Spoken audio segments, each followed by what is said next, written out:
Hello, everybody, and welcome to a new, exciting episode of Adventure Mode. I'm Dustin, alongside me, the most glorious ginger, Brandon Duncan. Hello. Brandon, so this is a bit of a unique episode. So a lot of people, most of the audience, they're just in their car right now, or they're at work or whatever, and they're listening through their earbuds. But this is the first time that we're trying out Adventure Mode live on twitch.tv/handsome_phantom. Don't worry, nothing about the show is changing. It's not like we're going to be interacting with chat or it's going to be all loosey-goosey. We still got this nice, tight, structured show. It's just over on Twitch. And then hopefully next week we're going to do Twitter as well. I'm glad we didn't do Twitter this time because if anyone is in the Twitch right now, we had a little bit of a rough going right off the bat. Just a couple technical issues. Here's the thing, Brandon. Some of these programs and the devices, they just don't always work the way they should. No, and it doesn't normally need to make sense either. It's just like a lot of resetting stuff. So. It's a lot of resetting and, whatever. But this is like the soft launch. So the idea is that you'll be able to watch this on YouTube if you want afterwards. Or you can watch it on Twitch, on the Twitch archives. So we're just spreading the Adventure Mode love. Spreading it out. Just spreading it as wide as possible. So, Brandon, tonight is Super Bowl Sunday. Is it? People treat it like it's a freaking holiday. I guess it is a holiday to each their own. It's an American tradition. It's an American tradition. And you and I had a conversation about this just like a couple days ago that was like the only thing that excites us about the Super Bowl is going to a party to eat. Yeah, mostly just dips for me. You're a dip man. I'm a dip man. You're a dip man, you're an ass man. Can you combine those two things for the ultimate experience? I could try. You could definitely, you could damn well try. And there's nothing wrong with that. But other than that, how are you doing today? Doing pretty good today. I had today off, which was nice. Got to play some Monster Hunter World. Monster Hunter. Yeah, so I'll be talking about that later, I'm sure. Mm-hmm. And just a nice lazy day for me today. So how about you? Kind of a lazy day too. I mean, I spent a lot of the day, like I cleaned up. The studio here is like, it's ready to be worked on, right? As far as like, we wanted to paint some of these walls, we wanted to look at different furniture, and we're at the point now that we can actually do that because my stuff is more organized in it. And so a lot of it was making sure getting this stream ready.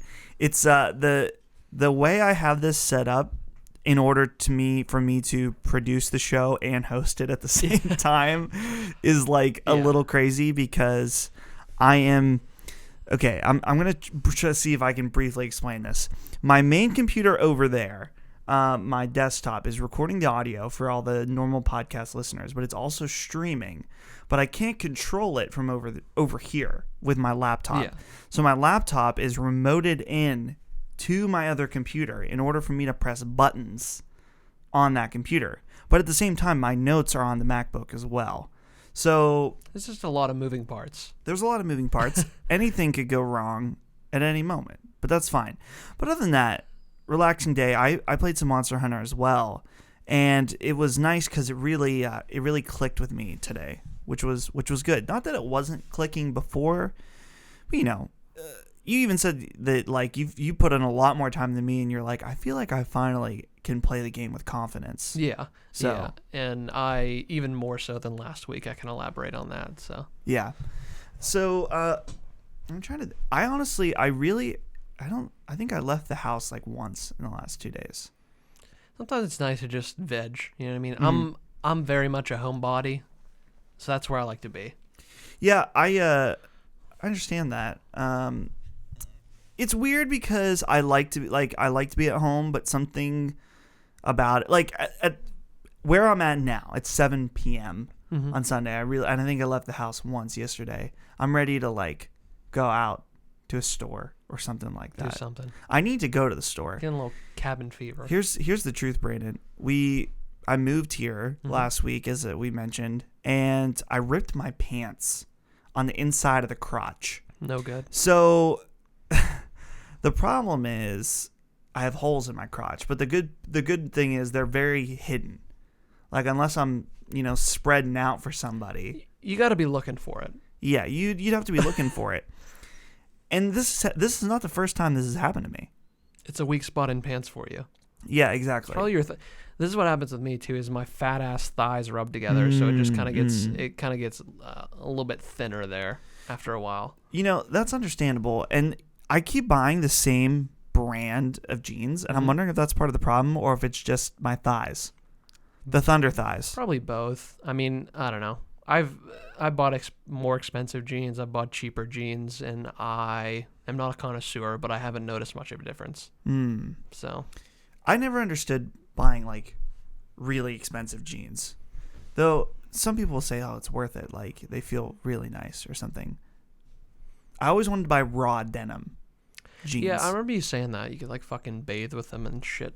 Yeah, you wear them for as long as you possibly can, and then eventually you get in the tub with them on your body, and they will, like, the dye will come off a little bit, and they will form to your body permanently. Wow.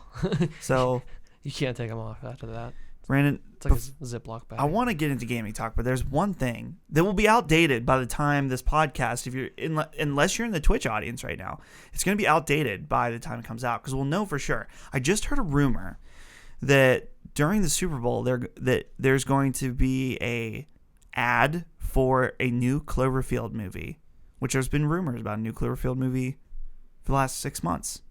It's going to be revealed, and Netflix is going to be like, bitches, it's out right after the game. Watch it on Netflix tonight.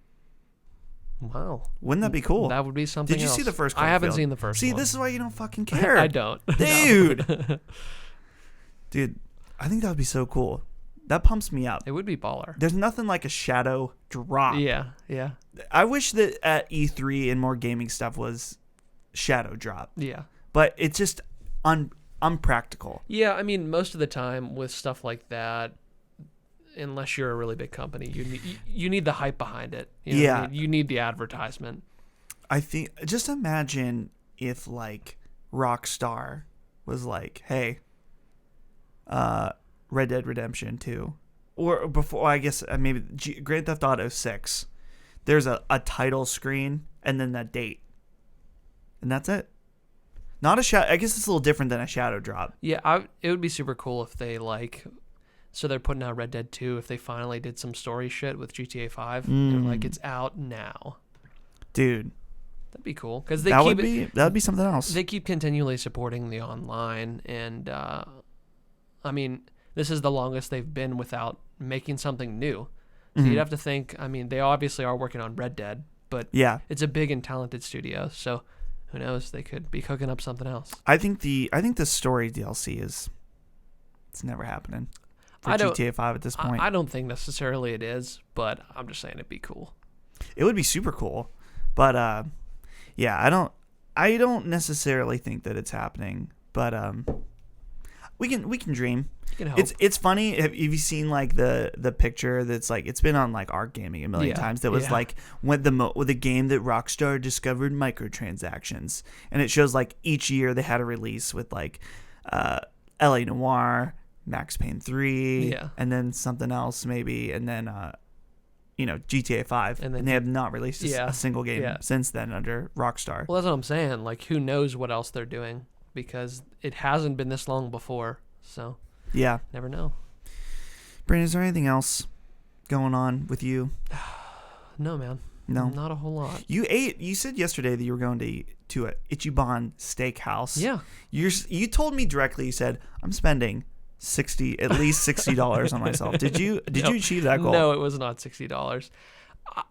I'm used to going to that place and spending money for two, because that's what I did for a real long time. Yeah. And spending money for one is a lot less. I literally spent like half of what I thought I was going to. So that's good. I got the bill and I was like, oh, okay.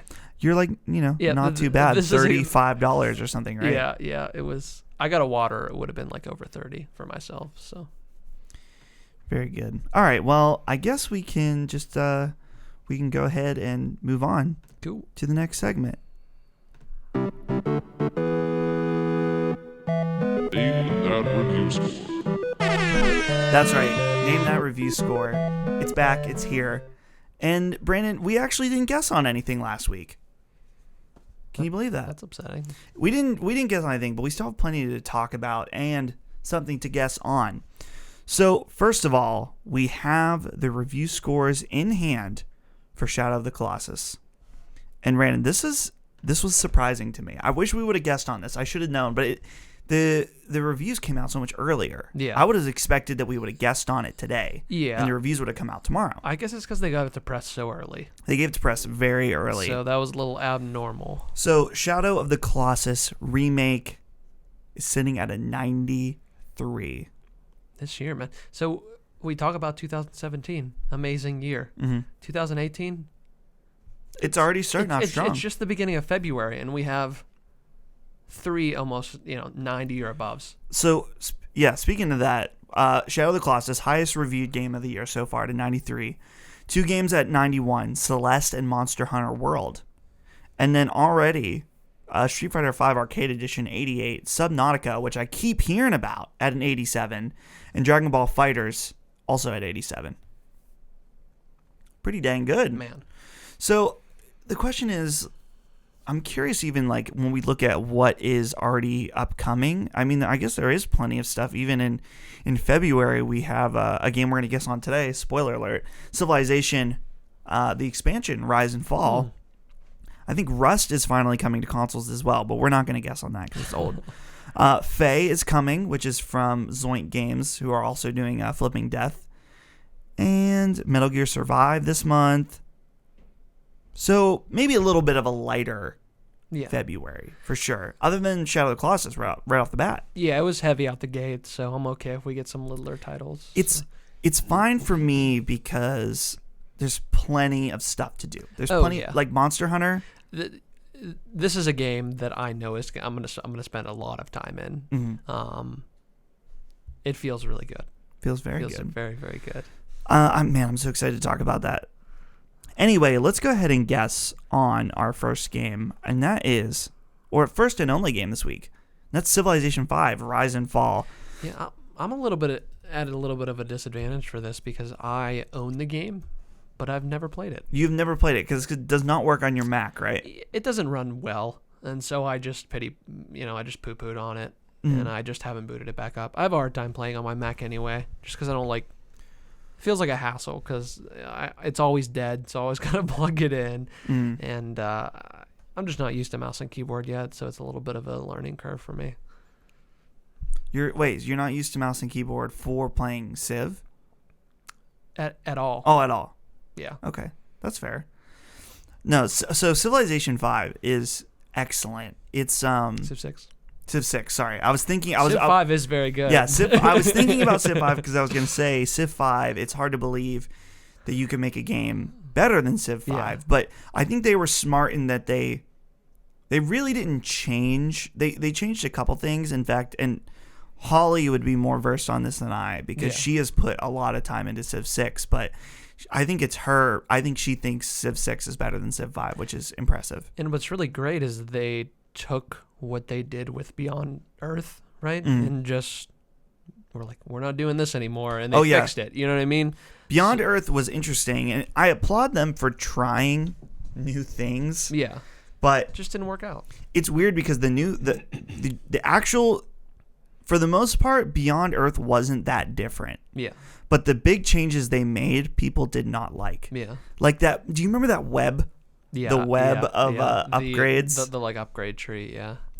That was. Dude, I think I may have put like less than 10 hours into Beyond Earth. Yeah. Which is sad thinking about how much time Civ 5 has. Civ 5 and Civ 6 at this point. Yeah. But no, one of the big things about the expansion is that there's like golden ages and dark ages, which I think will be cool. Okay. It's one of those things. The thing about Civ is that it's like it has that high learning curve, but once you get like a mastery, it's super fun. Like, is it correct to say that Civ has a meta almost? There's like a meta to the overall, like there's the moment to moment gameplay, what you should do, the decisions you make, but then there's like the overarching, right? Yeah. How do you want to win? Yeah. Since there's so many ways to win, yeah. right? So, Civilization 5 or 6. Sorry, that's why I said it because I accidentally wrote 5. Civilization 6, Rise and Fall. Brandon, hit me with a... Oh, wait, would you like to see the original Civilization 6? Okay. That would make it a lot easier. So the original Civilization 6 review score was an 89. So I'm going to write my review score in here. And I'm locking it in. Did you see it? Okay. Brandon, go ahead. Let's go for an 86. Whoa. So you think this is going to bring it down a little bit? I mean, when do DLCs score higher than the normal game? Civilization 5 Brave New World. Touche. All right. So All right. I guess to 90. I think this goodness. is maybe this is wishful thinking, but I'm thinking this is going to bring this to the next level. Yeah. I don't know. I really don't. And is it? Yeah. A 90 is so difficult to achieve. So I guess we'll see. I feel like Civ can do it. It already almost got there at 89, right? Yeah. I just feel like a lot of people have given it 9 out of 10. We'll see. We'll see. So as far as other releases we can talk about, like I mentioned earlier, Rust is coming. I don't know if this is the final. There's no information on OpenCritic. I don't know if this is consoles or if this is like it's finally. It's probably just coming out of early access. It's probably like a 1.0. This game has been like long time in the making. If I had to guess, it's probably at 1.0. Wow. So, have you ever played Rust? Do you know anything about it? I've watched probably like a combined 10 minutes of YouTube videos. This is the one where like they're like naked dudes, right? Sounds like it's right up my alley. I'm almost positive this is the one that has a bunch of naked guys running around. Yeah, I think this is... yes, I agree with that. I think it is. I think it's kind of like you can build shit, and I think I've watched people fuck with other people in Rust before. Yeah, it has like a DayZ type feel element to it. So, cool. Well, I guess that's coming out of early access, so if you're interested in that, pick it up now. It probably is a couple bucks off. And so, that's it for Name That Review Score, Brandon. We're still the current rankings. I'm at 2. You're at 0. You got a chance to get halfway to me next week. Yeah. So look forward to that. Okay, let's go ahead and move on to the next segment. You done fucked up. That's right. You done fucked up. It's part of the show we go over who fucked up in the gaming industry. There's always someone that fucks up in one way or another, Brandon. It blows my mind every week. It blows your mind. This is an interesting. We're gonna have to. There's not a lot of copy here to talk about, but I think it's an interesting saga that we can mention. The Nintendo Switch has officially sold more units than the Wii U, with Nintendo Switch now hitting 14.86 million units. So this is like a solidified fuck up here, right? Okay. We knew the Wii U was disastrous. We knew that this is like a confirmed fuck. Confirmed fuck at this point. That Nintendo, really had a misstep with the Wii U. And it's interesting now because you see like the Wii U at Nintendo's absolute lowest. And now I don't know if we can say the Switch is Wii levels of success, but it might be. I'm curious about the numbers there. But yeah, the Wii U.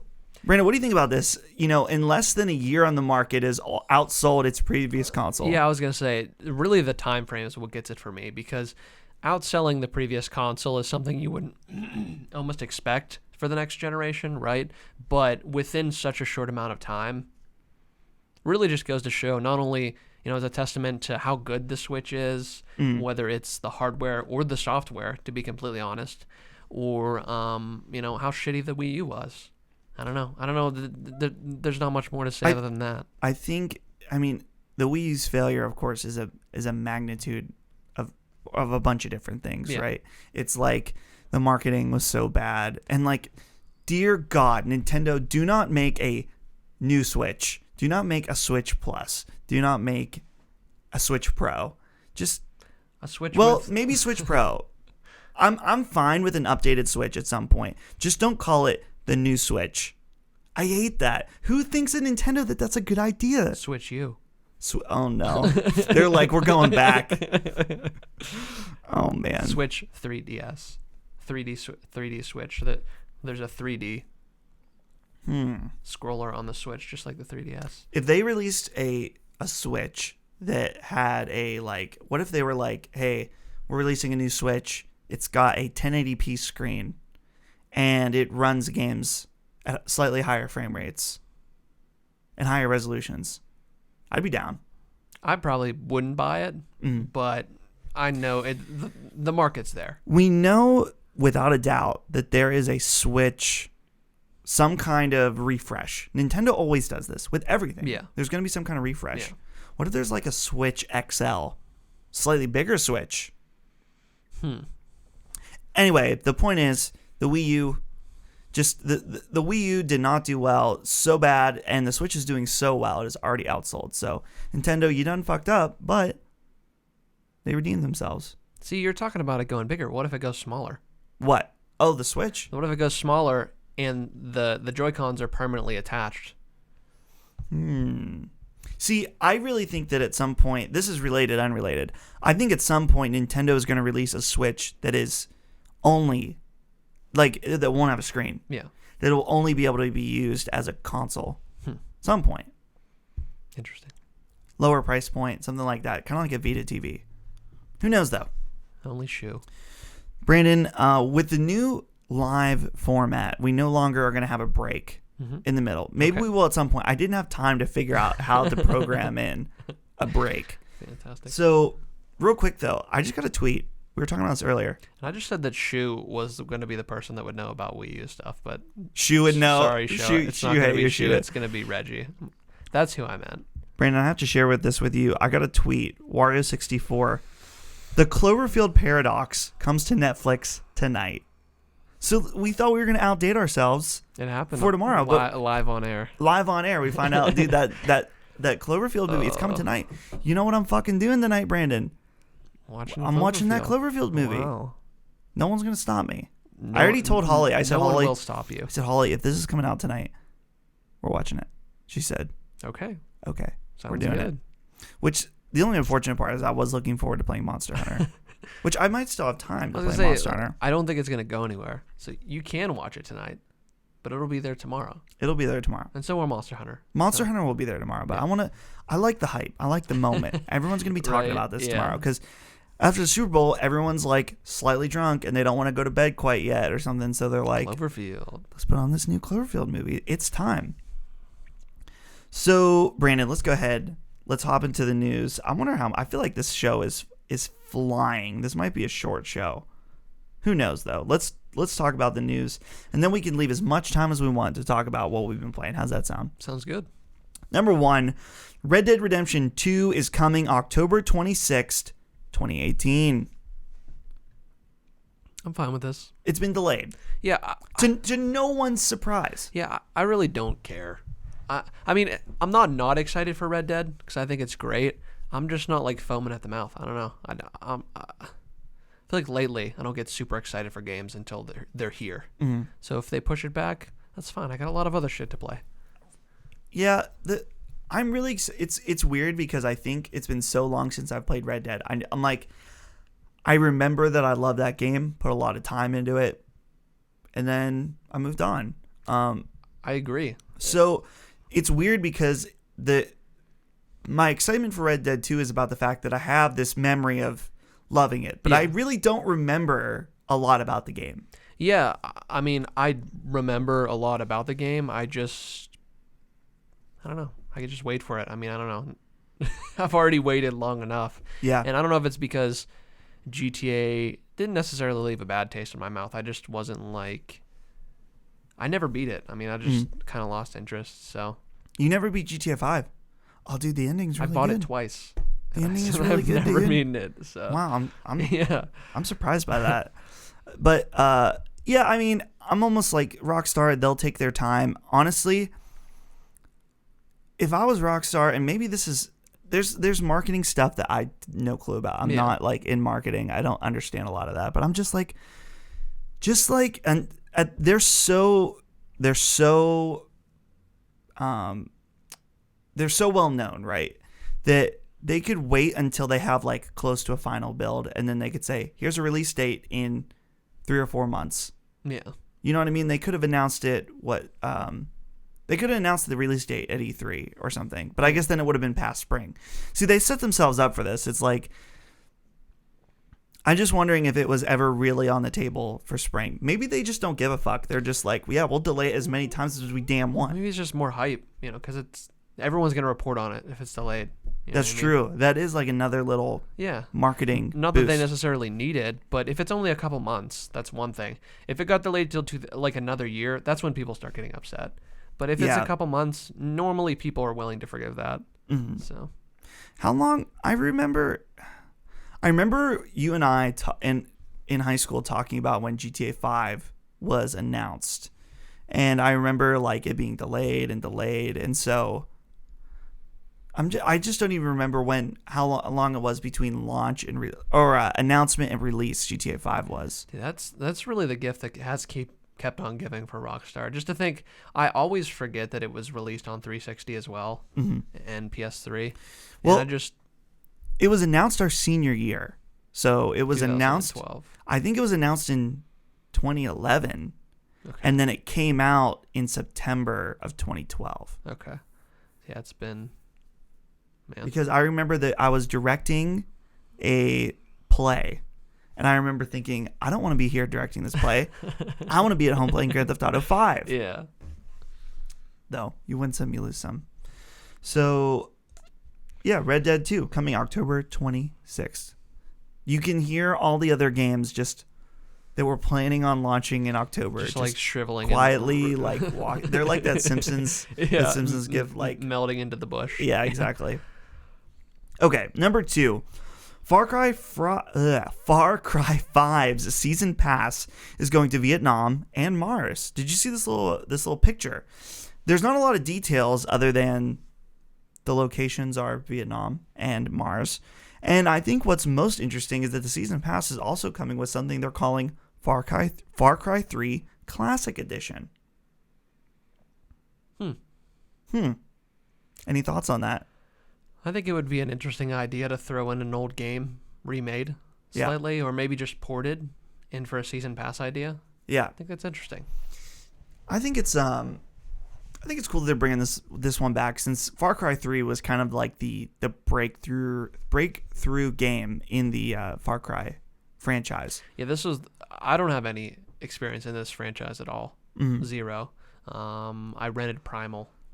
That's the extent of my experience. So. I think it would be cool. I wouldn't expect this to be like a full remake in any sense. I'm guessing it's going to be like full 1080p, maybe PS4 Pro support, something like that. Yeah. But pretty much the same game. So I think that's cool as an option, especially the fact that it's thrown in. I'm wondering, you'd have to assume they would do some kind of standalone release at some point as well. Especially if they put the time into it. Yeah. Are you interested in picking up Far Cry 5 at all? I am, actually. Yeah, it's something I've been really interested in.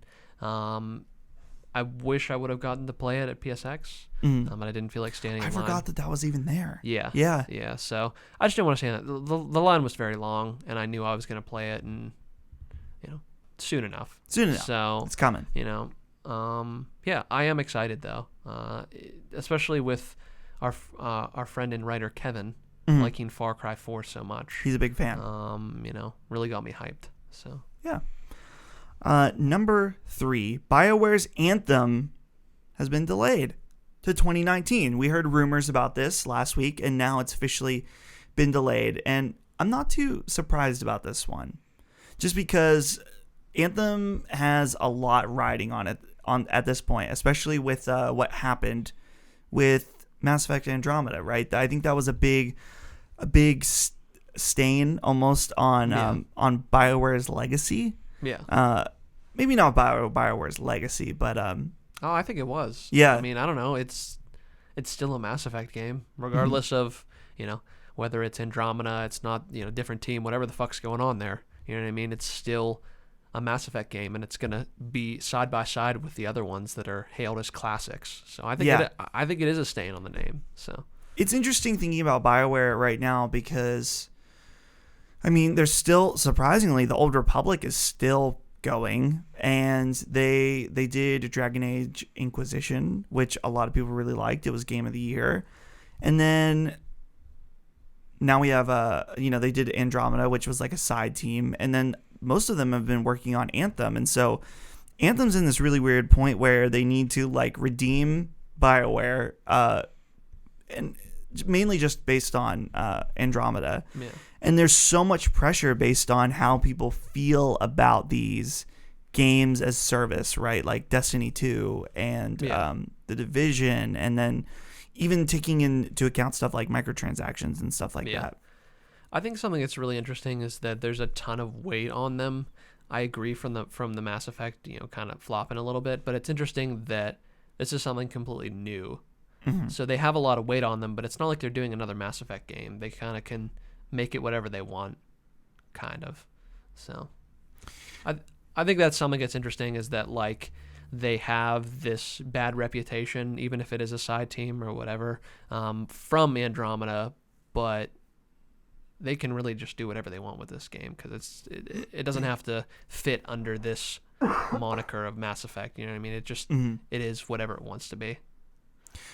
I'm curious now that we have developers that have been watching Destiny really kind of take on this new, almost a new genre. I don't know if genre is the right word for it, but it's just the way the game presents itself, the way it sets it up, how you progress through the game. They've been watching Destiny and see their successes along with their failures, and so could we see someone take it and do it way better than Destiny? Yeah, for sure. I would hope so. Yeah, I mean, it's definitely possible. And at this point, how much more can they fuck up that that system? So yeah, someone's got to come in and do something. I'm wondering. It's interesting to me to just that I know BioWare is always known for like their really strong single player stories, right? So I'm curious how much of an element that is alongside it, being that it's also this multiplayer Destiny type game. Yeah. Are you so we've only seen a little bit, but were you intrigued by what you saw on the E3 trailer? Yeah, I mean, it was certainly intriguing. After playing Andromeda, I thought that some of the way that they worked dialogue in was pretty cool. So if they can manage to make another story-rich game that has, like cool characters and a cool environment you want to be in, but make that so that way you can play pretty much any time with your friends, I feel like that would be really cool. And, I feel like that would just be a good experience. So I'm interested. I'm not really excited, but yeah, interested. Yeah. We'll be curious. I mean, it's supposed to come out in the first part. It's supposed to be like the final quarter, or however they set up their quarters. It's going to be at the beginning of 2019. So we'll be keeping our eye out for sure. Two more. Number one, Nintendo has announced its next phone game, Mario Kart Tour, and it's coming in March 2019. Brandon, this was just a little drop on Twitter, because I think it was the Nintendo, like they were reporting to the different shareholders, and so they're like, hey, it's a new phone game. I've been impressed with Nintendo's phone games so far, even if they don't all appeal to me, right? Yeah. What is it? The strategy game. Why can't I think of the name? Animal Crossing? No, that's not a strategy, Brandon. No, it's oh my gosh. Anyone who's listening to this is shouting at their car speakers right now. Fire Emblem. Damn it. Fire Emblem, a lot of people really liked, even though it was kind of like a more bite-sized version on phones. So Fire Emblem was good. The only big blunder I would say is Miitomo. The Magikarp game. The Magic. That's not quite under the, since that's DNA. Well, I don't know. I think that might be slightly different since that's Pokemon Company. Okay. I don't really like that Martin Magikarp game. You were into it though. It was fine. I played it for like a week. So I think Nintendo has done a great job. Super Mario Run, fantastic game. And people bitching about the price needs to stop. It's not that much. It's $10, and I got more than $10 of value from it. Yeah. Deal with it. Yeah. But if you don't want to buy it, don't buy it. I don't know what they're going to do with this Mario Kart. I'd be interested to see. Mario Kart's one of my favorites on my Switch. Probably, yeah, it might be number 2 for the most I've played it per hour, now that I think about it. But, yeah, it'd be interesting. I'm assuming it's going to be another $10 game. Yeah. If it's any good, I might pick it up. I wonder if, with Mario Run, you have Mario just automatically running. Yeah. But it's not an endless runner. I wonder if this Mario Kart could be like, it's always pressing the accelerate button. And you just turn back and forth. And you either or turn something. and there's like a button to jump or something like that. I mean, throw a shell. Or... Yeah, I'm curious about how they'll handle it. But either way, I think Nintendo has done a great job with their mobile outings. So be worth checking out for sure. Finally, Brandon, this is a big one here. It's a doozy. This is a doozy. PlayStation Plus games have been announced. And Brandon, your day is here finally. You requested it on this show. They heard you. Shuhei Yoshida, he was listening to this show and he heard you say it. Here it is. Knack is coming. Thank you. The original Knack is going to be on PS Plus along with RiME for PS4 for totally free. And also, the Vita game is called Grand Kingdom, and it'll also be available on PS4. Very nice. I've been waiting a long time to play this game for free. And I would never play it if it wasn't free. It's funny that I actually got Knack 2 for free before I got Knack 1 for free. It was really the principle. Yeah. It was so funny about that joke that we had about wanting Knack was because they weren't giving us AAA big titles, and more recently they've actually not been doing that. Like we got fucking Metal Gear Solid. They gave Metal Gear Solid, yeah. Deus Ex. Yeah, and so like more recently so the joke was formed because that wasn't happening, and now it's actually happening, and now they give it to us, those fuckers. Yeah. They heard us. It's ironic because they were like, oh, you don't want AAAs? Here's your AAAs. And then, oh, you want good AAAs? We start to give them to you, and now here's Knack. Yep, here's Knack. A lot of people, we actually have a review on handsomefandom.com for RiME. Our reviewer, Justin, really liked it. He says it's great. I have a hard copy on disc that I got on a sale that I've never opened. I really want to play. Okay. I'm just like, when I want to make sure it's the right time. The right time. So now I'm going to get the download, and maybe that box will just remain sealed. Forever. And I'll sell it when I'm old or something. I don't know. So, Brandon, let's end out the show talking about what we've been playing. And we talked a little bit last week, but I feel like I'm much more prepared to have an actual conversation about Monster Hunter World. So tell me what you think, because I did a lot of talking about it last week, so I want to hear what Dustin is thinking. So, Monster Hunter World is great. I'm trying to think what specifically to say other than there's so many systems, there's so many different things to think about, there's so many different things to upgrade, and it's definitely a process learning about how to play the game around the game, right? Mm-hmm. And so it's funny because I texted you, I was really pissed off because I went on this hunt and I got my ass beat and I didn't even get close to killing the monster. And then I got back to the hub area, the town or whatever, and I thought I haven't upgraded any of my gear or got any new armor or weapons, so of course I didn't win, right? Yeah, exactly. And so I upgraded my gear, and then I went and I beat it the first try. It was great. Yeah, fantastic. But no, I really like it because something about it has like a Dark Souls combat specifically, like a lot of rolling and very slow, like it doesn't have to be depending on which weapon you choose, but slower attacks that if you maybe don't attack the right direction, there's a cost involved. There's like an economy of movement and when to attack, right? Yeah. So very interesting. Yeah, no, I definitely agree with that. Something that I've been getting deep into recently is the systems that you're talking about. And they just keep giving. It keeps getting more complex in ways that we might be able to talk about after the show, but with the way upgrading different tiers of weapons go, and I'm just having a lot of fun, like, hey, look, this weapon does this sort of extra damage, like, I gotta go kill this animal a couple times, and I respond to an SOS beacon, and it's cool because you're helping someone out that needs help, and you go there, and maybe you don't get it the first try, but, you know, the combat always feels super satisfying to me. Mm-hmm. I personally use a hammer, which is good for hitting things in the head with and stunning them. And so that's always super cool when you can get some nice shots and you knock it over and it's stunned, stuff like that.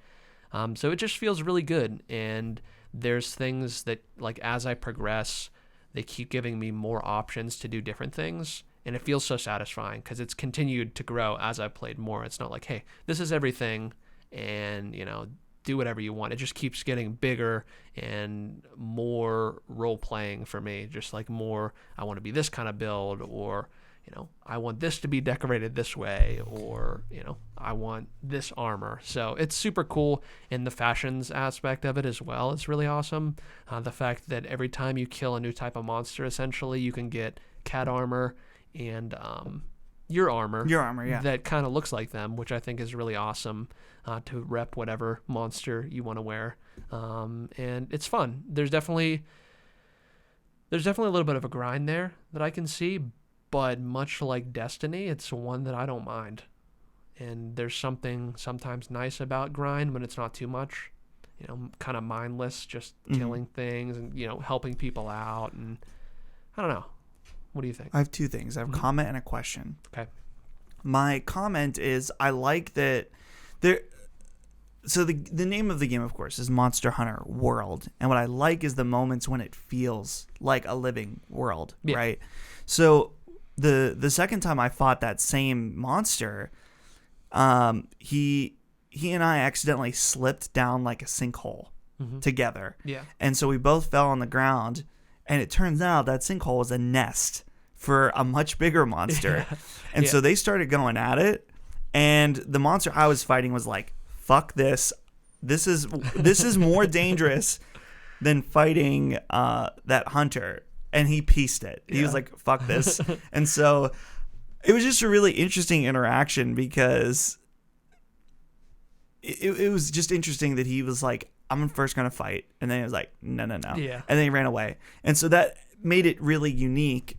And then what's also interesting is this during the combat, there's a lot of unique things that can happen. Like one time, like somehow something happened, is like tail whipped me and I flew up in the air. And I was like, whoa, I did not expect that. Yeah. And something that it goes so deep because there are so many different types of weapons and they all have such unique ways of moving. Like in all of the weapons are complex for the most part, and some of them will like vault you up over shit, and if you're going down a hill when charging with the hammer, you'll do like a different spin animation, and it's also appealing and fun to do. And in addition to that, like even in the normal combat, like when you jump on top of something, I was like, what the fuck is the point of this? You're stabbing them, it's doing 1 damage, but it's fun. And then if you're doing it for long enough, you can do like a special charge attack that can maybe have a chance to stun them and stuff. And it's just, there's so many different ways to come at it. And you have people that are joining your game and helping you and might be trying to shoot like stun ammo at it, and then it falls on the ground. And like every single time you do it, it's just a different cool experience, whether it's with the world, the way it interacts with the world, or there's like a natural trap that it walks by and it gets stuck in vines. Oh yeah. I mean, shit like that happens, and it's so cool. And I guess maybe that's why, even if it is sort of like a grind, if you want to get some certain parts, it doesn't necessarily feel like that, because it's kind of different every time you play, depending on who you have joined, if you have people join with you, and what the monster actually decides to do. So yeah, the question I had for you. So part of this game you said is the grind. Like you go back and you kill the same monster again in order to collect its parts, right? Yeah. I went to the open world to try to find the same monster, and he wasn't there this time. Do I just need to like reload? How do I specifically go and hunt for one monster? So what I would probably recommend for hunting specific monsters would be, you can just go in expeditions like the map. Just go try and find them. They're going to be in different spots sometimes because they do walk around. Sometimes they're in the same spots. But what I would probably just recommend would be to see if anyone needs help. So you go into respond to an SOS beacon, and then you pick the specific monster that somebody needs help with. Oh, okay. And then that makes a lot of sense. And then you see if anyone needs help. So that way, not only is it fun because there's other people helping you that can help take away some of the aggro, make it a little bit easier. But in addition to that, you can get shit like trophies and stuff for helping people out. Helping people, yeah. That's cool. I didn't even think about doing that. Yeah. Cool. Yeah. So I'm curious. Do you know how long is Monster Hunter World? Is it like a 70, 80-hour game, or what are we talking I here? honestly don't know. This is completely. I have no way to back this up, but I swear I saw someone on Reddit say it was like 40 some hours or something like that, just for the main story. But I know that I'm sure that there's obviously insane- way more stuff, like you're collecting the armor and all kinds of shit. So according to howlongtobeat.com, the main story is 43 hours. So that wasn't incredibly incorrect. It's actually not as bad as I thought it was going to be. Yeah. Not bad. You know what I mean? Like, yeah. Well, I mean, for just the main story, even, I mean, that is still pretty lengthy. Yeah, so. that's still very lengthy. It says main story plus extras, 62 hours. Yeah. So even after you beat it, you've got another 20 or so hours that you can put into it. Yeah, I mean, and that's if you don't want every type of element of your weapon, or you don't want a specific armor set, or, anything like that, so... Yeah. So it's a very cool game. I'm excited to keep diving in. I really want to play 4 players because that sounds like it would be super fun. Have you done that? Yeah. Yeah, actually, normally when I join to help somebody, I had mentioned the first week how I couldn't get anyone to join with me. That hasn't been the case recently. I don't know if more people are just playing or what. But I almost always have 3 people or 4 people. So it's really cool. Mm-hmm. It ends up, it's not any easier literally because the monster does scale. Yeah. So the harder, the more people you get, the harder the monster is. But it's nice from what I was saying earlier because they can take the aggro if you needed to run away and heal or something like that. So that's just nice. Brandon, I did play one other game. I already played through this game, but I wanted to just mention it real quick. I played through What Remains of Edith Finch again. Okay. It was very good. It was very good the second time just because, sometimes the first time you watch something, there's like, you're so confused or wondering about something, you don't even see what's right in front of you. Yeah. So playing through it again, I played through with Holly, which was great, and she loved it too. So this is a game I highly recommend to anybody. A nice, really interesting story with a lot of depth. So really enjoyed playing that. Here's the thing, though. It ran like shit on PS4. Ran way better when I played it on PC. Just disappointing because the frame rate, it's just chunky and all over the place. I can't imagine it's that graphically intensive. It's just poorly optimized, I'm sure. I'm guessing it's poorly optimized or something, but it ran pretty bad. And that's about it. I mean, again, that's probably about it for the show. Cool. So this has been Adventure Mode. Real quick, we got some plugs. First of all, in case you missed it, Into the Deep, a PlayStation VR podcast, is now live. It's our PlayStation VR show at Handsome Phantom. So if you go to handsomephantom.com, you'll see the post there. Or you can go to youtube.com/handsomephantom. And there's videos on there as well. Plus, it's on iTunes, Google Play. If you search Into the Deep, you're definitely going to find it. So what we would like you to do, we have one request for the listeners of this show to go and subscribe to that show. Even if you don't, let's say you're not interested, if you need, one way you can just help us out, subscribe to it, leave a like, a review, that stuff. It goes a long way, and we would appreciate it. So yeah, make sure you check that out, as well as, of course, handsomephantom.com. It's the place where all of our different content is. There's tons of reviews. In fact, my Darkest Dungeon review should be on there. It's done. It's ready to go. So it's either on there or will be on there very soon. So look forward to that and a bunch of other stuff as well. It's a good place to be. It is. It's a very good website. Lots happening. I'm very proud of all the work that everybody puts in. It's very very, very cool. And so yeah, that's it. If you checked out on Twitch, that's cool. We're going to be streaming on Twitch and next week on Twitter as well as YouTube at 7 o'clock on Sunday, 7 o'clock Eastern Standard Time. So if you want to catch the show live and watch as hopefully the set gets better every week, that'd be great. So yeah, just check us out on there and you can watch the show live. Cool. But as I said, it'll still be there in all the normal podcast versions. So, alrighty. That's it. So until next time, we'll see everybody later. Bye, guys.